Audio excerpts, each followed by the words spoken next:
data on global migration in 2015. So it reveals significant trends in movement across borders. So these trends are influenced by various factors including economic opportunity, political stability, and environmental changes. So let's go to the first record, which is the high global migration. So in 2015, 244 million people were living outside their birth country, an increase from 232 million in 2013. So despite the rising numbers, international migration still represented 3% of the world's total population, showing that migration levels are growing in absolute numbers but remain proportionally stable. So migration has reached unprecedented levels, driven by global economic integration, conflicts, and climate change. So although the overall percentage of international migrants remains stable, the total number increased due to the global population growth. So next is the shift in migration patterns.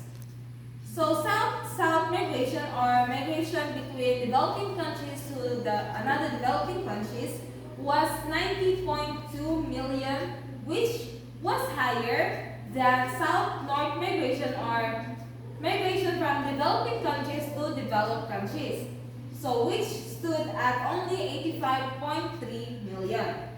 And Germany became the second largest destination for migration after the United States, with 12 million foreign-born residents. And the Gulf Cooperation Council, or the GCC, countries had the highest proportion of migrants. So example of this is the United States of America, United Arab Emirates, or the UAE, with 88.4% of the population was foreign-born.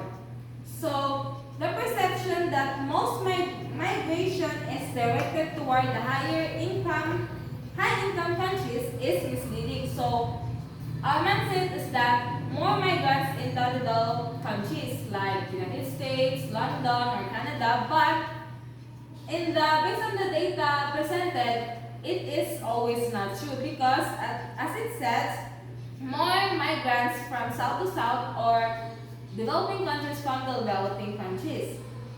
So many migrants actually move between developing countries, particularly within Africa, Asia, and Latin America. And the Gulf states depend heavily on foreign labor, leading to an exceptionally high proportion of migrants in their population. Next is urban migration trends. So almost 1 in 5 migrants live in 20 largest global cities. And cities such as Sydney, Auckland, Singapore, and London had over 33% of their populations composed of migrants. So urban centers are primarily destinations for migrants due to better job, of course, education, and healthcare. So just like here, there are a lot of Filipinos migrated to, example, USA or Canada, because they have higher wage salary and better jobs and better education than the Philippines. So this influx contributes to cultural diversity, but also puts pressure on housing, infrastructures, and social services, because more migrants means more population, so they need to build more infrastructures, build more housing, and provide more social service because of these migrants.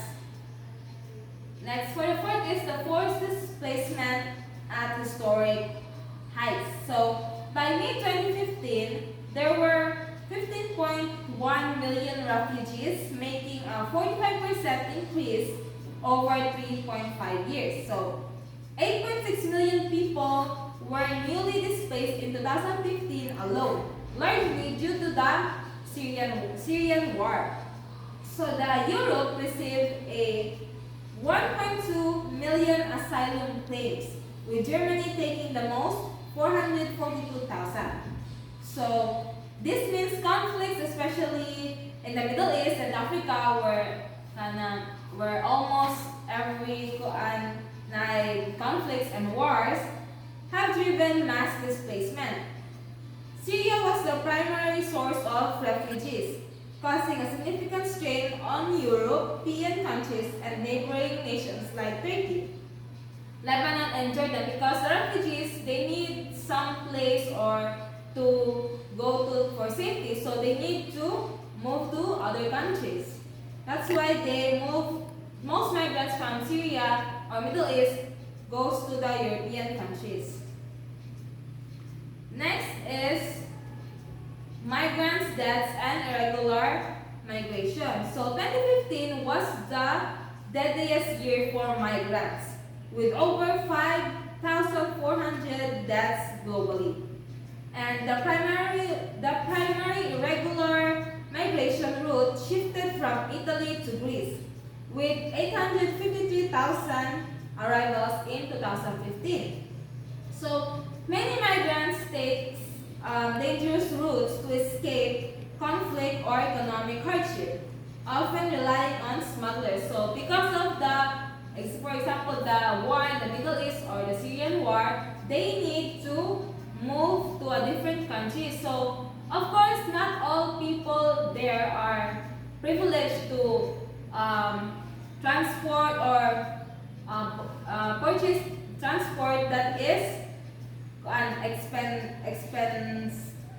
expensive. So they need to, or mapilitan sila nga to move or to go there to other countries in illegal way with the use of smugglers, because they need to seek a safe place because of the war. So the shift from Italy to Greece as the primary entry point for irregular migration was due to easier access via Turkey. So since they are near to the European countries, the Italy to Greece route was much easier for them to use as the way to migrate to other countries. Next is the labor migration and economic impacts. So the majority of migrants are workers, of course, with a higher labor force participation than native population. So it means that a certain country has more foreign laborers than the native itself. So remittances, money sent back home by migrants, totaled $581 billion, mostly going to low and middle income countries. So Tajikistan depended on remittances for over 40% of their GDP. So labor migrants is a critical component of the global economy, because many migrants work in essential but low-paid jobs in host countries, while their remittances support millions of families and national economies back home. So the example of this is our OFW. So our OFW goes to another country for jobs. So the remittances between there and back to our country is a great component in our global economy. Both countries will be benefited. So the country that the OFW is working in, the native country, because of the remittances or the exchange of currency and money. And they, aside from they will support their family by having salary, they also support or give benefits to the economy in the Philippines. So that's why we give OFWs a high respect and privilege because of their contribution in our economy. So next is the public perception and migration policies. So global attitudes towards migration were more positive than expected, except in Europe where concerns were rising. So voluntary returns 80,681 outnumbered forced returns 72,473 for the first time in the Europe. So migration remains a politically charged issue. So while some regions see migrants as beneficiaries for economic growth, European nations face backlash due to the sudden influx of asylum seekers due to the Syrian war, so leading to stricter border policies. So some countries take migration as a positive impact to their countries with giving them economic growth, but some countries like Europe, where they are kind of influx of asylum seekers because of the war, they tend to do stricter border policies. That's why the visa to Europe is very strict, unlike to other countries.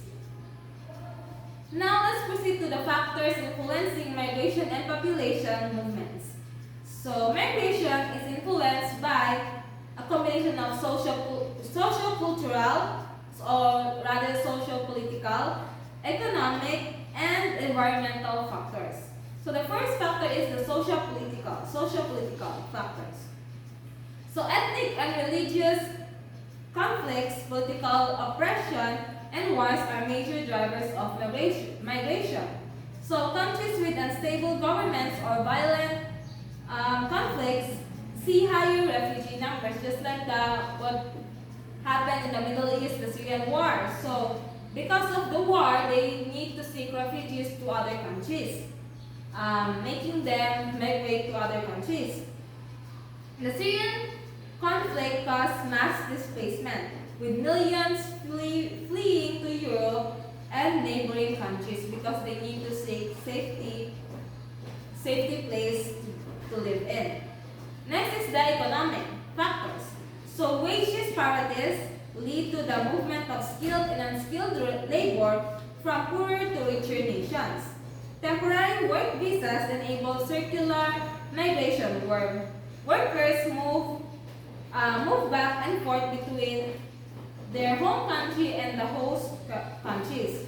So example is many South Asian workers migrate to the Middle East for construction and domestic work. So this is the most common reason or factor why people migrate or work in different countries, because of the wage disparities, just like here in the Philippines. In the Philippines, we have a low wage salary compared to other countries. That's why many Filipinos tend to work abroad to gain more wage of the salary. So that's why instead although we have skilled workers, they still go abroad because of that factor. And because of that, they have the work visa. If OFW, if dili pa sila nga citizen there in that country. So they have work visa where they can go back home and then go back again to the host country they are working to. So that's why example of that is my father is an former OFW. So he worked in the Middle East as a welder. So because in the Middle East, they tend to hire lots of foreign workers for construction, buildings, and any domestic work. So that's why it is popular and it is easy to go to Middle East because of less cost in visa and requirements. So another factor is the ecological factors. So climate change contributes to food and water shortages, forcing people to migrate. Natural disasters such as droughts and hurricanes displace thousands annually. So example of this is the rising of the sea levels threaten island nations like the Maldives, prompting discussion on relocation plans. Next is the demographic trends.